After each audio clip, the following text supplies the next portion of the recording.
ഞാനൊരു കാര്യം പറയാം. പക്ഷേ ചിലപ്പോൾ ഇത് നിങ്ങൾക്ക് തികച്ചും വിപരീതമായി തോന്നിയേക്കാം.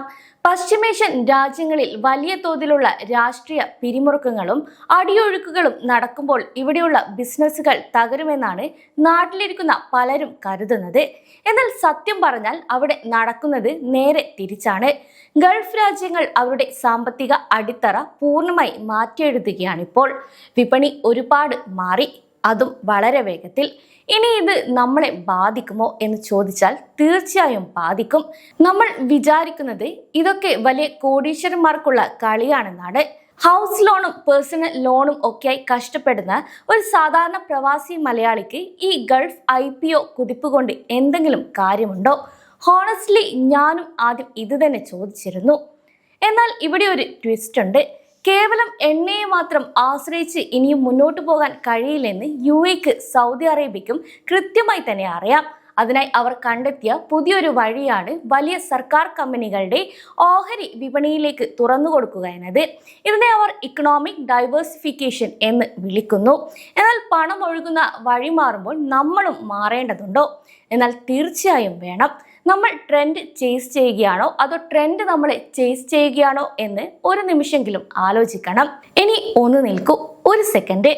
കഴിഞ്ഞ കുറച്ചു കാലമായി ഗൾഫ് വിപണിയിലേക്ക് ഒഴുകിയെത്തിയ പണത്തിന്റെ കണക്കുകൾ നോക്കിയാൽ നമ്മൾ തന്നെ അത്ഭുതപ്പെടും.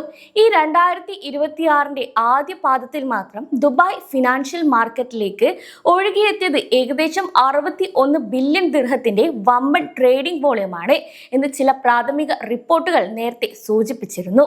ഇതൊരു ചെറിയ കാര്യമല്ല. US ഫെഡ് ഒരു ഓവർഹെഡ് ടാങ്ക് പോലെയാണ് ഇവിടെ പ്രവർത്തിക്കുന്നത്. അത് ലീക്കാവുമ്പോൾ നമ്മുടെ നാട്ടിലെ ഓരോ ടാപ്പിലും പ്രഷർ മാറും. ഇവിടെ നടക്കുന്നതും അതുതന്നെയാണ്. ആഗോള നിക്ഷേപകർ അവരുടെ പണം യൂറോപ്പിൽ നിന്നും അമേരിക്കയിൽ നിന്നും മാറ്റി GCC വിപണികളിലേക്ക് ഒഴുക്കുകയാണ്. നമ്മൾ കളി തോൽക്കുന്നത് ഇവിടെയാണ്. വലിയ വാർത്തകൾ കാണുമ്പോൾ നമ്മൾ ഭയപ്പെടും. രാഷ്ട്രീയ പിരിമുറുക്കം കാരണം ഗൾഫ് പ്രതിസന്ധിയിലാണെന്ന് പലരും പറയും. പക്ഷെ യാഥാർത്ഥ്യം അതല്ല. ഗൾഫ് രാജ്യങ്ങൾ ഇപ്പോൾ കൂടുതൽ സുരക്ഷിതമായ നിക്ഷേപ കേന്ദ്രമായി മാറുകയാണ്. ലുലു റീറ്റെയിൽ അല്ലെങ്കിൽ തലാബത്ത് പോലുള്ള വലിയ ബ്രാൻഡുകൾ വിപണിയിലേക്ക് വന്നത് നമ്മൾ കണ്ടതാണ്.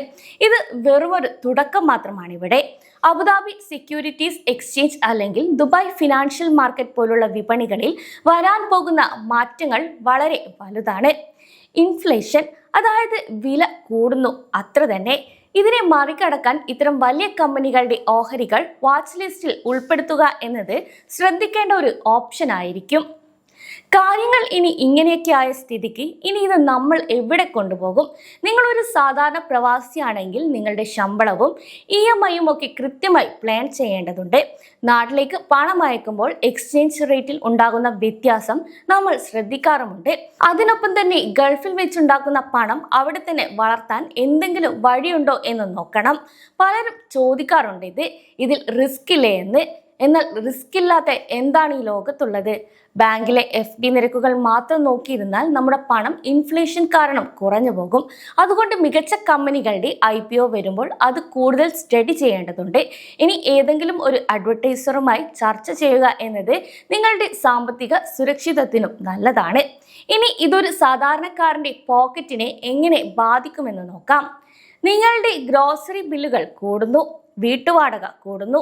ഇങ്ങനെയെല്ലാം പ്രതിരോധിക്കാൻ നിങ്ങളുടെ വരുമാനവും വളരണം. ഗൾഫിലെ വലിയ കമ്പനികൾ ലാഭമുണ്ടാക്കുമ്പോൾ അതിൻ്റെ ഒരു ചെറിയ ഭാഗം നിങ്ങളുടെ പോക്കറ്റിലേക്കും വരണമെങ്കിൽ നിങ്ങൾ വിപണിയുടെ ഭാഗമാകണം. നേരിട്ട് ഓഹരികൾ വാങ്ങുന്നതിനേക്കാൾ IPO വഴി വരുമ്പോൾ ഒരു പ്രാരംഭ ആനുകൂല്യം ലഭിക്കാൻ സാധ്യതയുണ്ട്. അതൊരു പൊട്ടൻഷ്യൽ ഔട്ട്കം ആണ്.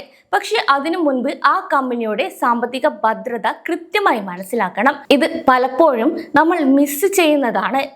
ദുബായ് ഫിനാൻഷ്യൽ മാർക്കറ്റിലെ റിപ്പോർട്ടുകൾ അനുസരിച്ച് കഴിഞ്ഞ പാദത്തിൽ രജിസ്റ്റർ ചെയ്ത പുതിയ നിക്ഷേപകരിൽ വലിയൊരു ശതമാനം വിദേശികളാണെന്ന് ചില അനൗദ്യോഗിക കണക്കുകൾ പറയുന്നു.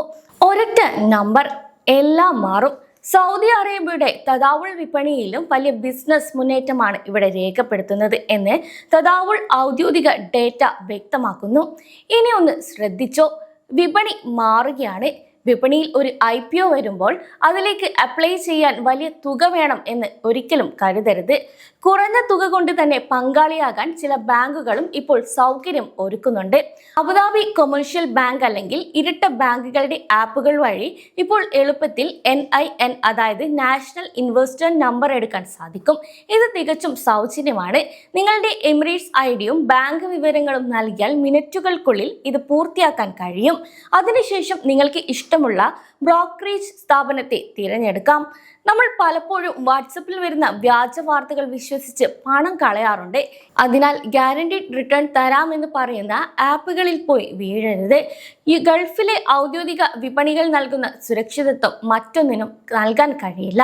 ദുബായ് ഫിനാൻഷ്യൽ മാർക്കറ്റിലോ അബുദാബി സെക്യൂരിറ്റീസ് എക്സ്ചേഞ്ചിലോ ലിസ്റ്റ് ചെയ്യപ്പെട്ട കമ്പനികൾ കർശനമായ നിയമങ്ങൾക്ക് വിധേയമാണ്. RBI നമ്മുടെ നാട്ടിൽ എങ്ങനെയാണോ അതുപോലെയാണ് അവിടെയുള്ള സെൻട്രൽ ബാങ്കുകളും ഫിനാൻഷ്യൽ അതോറിറ്റികളും. അതുകൊണ്ട് സുതാര്യത വളരെ കൂടുതലാണ് ഇവിടെ. ഇനി ഇതൊന്ന് നോക്കൂ. നമ്മൾ കഷ്ടപ്പെട്ട് ഉണ്ടാക്കുന്ന പണം ശരിയായ രീതിയിൽ വിനിയോഗിച്ചില്ലെങ്കിൽ ഭാവിയിൽ വലിയ ബുദ്ധിമുട്ടുകൾ ഉണ്ടായേക്കാം.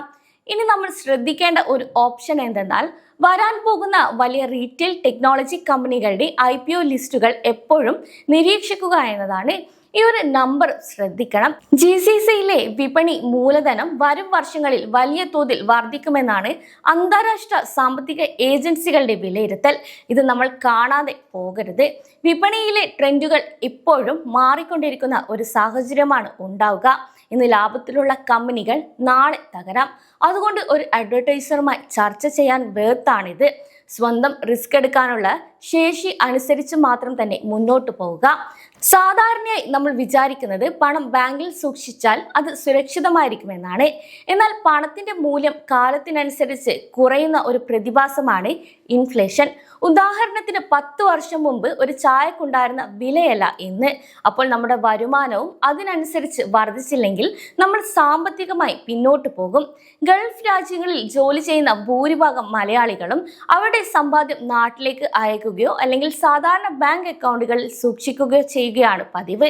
എന്നാൽ വിപണിയിലെ പുതിയ അവസരങ്ങളെക്കുറിച്ച് കൃത്യമായ ഒരു ധാരണയുണ്ടെങ്കിൽ നമുക്ക് നമ്മുടെ പണം കൂടുതൽ ഫലപ്രദമായി വിനിയോഗിക്കാൻ സാധിക്കും.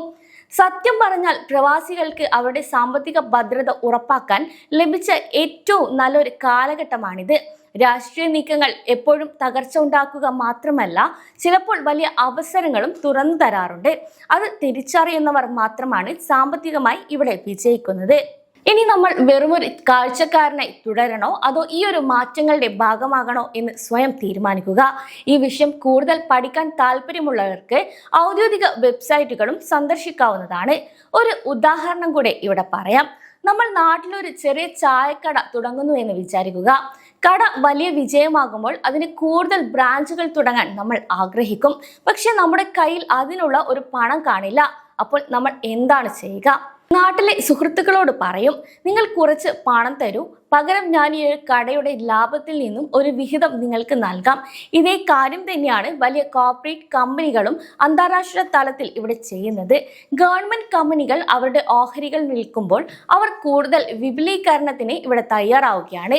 ഇത് വിപണിക്ക് നൽകുന്ന ആത്മവിശ്വാസം വളരെ വലുതാണ്. ഈ ഒരു ലൈറ്റ് ബൾബ് മൊമെന്റ് നമ്മൾ തീർച്ചയായും തിരിച്ചറിയണം. ഇത് വെറുമൊരു നിക്ഷേപമല്ല, ഗൾഫിന്റെ വളർച്ചയിൽ പങ്കാളിയാകാനുള്ള ഒരു വഴിയാണ്. പലരും ചിന്തിക്കുന്നത് ഗൾഫ് എപ്പോഴും ഒരുപോലെ നിൽക്കുക എന്നാണ്. പക്ഷെ കഴിഞ്ഞ കുറച്ച് കാലങ്ങളായി അവിടെ വലിയ നിയമപരമായ മാറ്റങ്ങളും സാമ്പത്തിക പരിഷ്കരണങ്ങളും നടക്കുന്നുണ്ട്.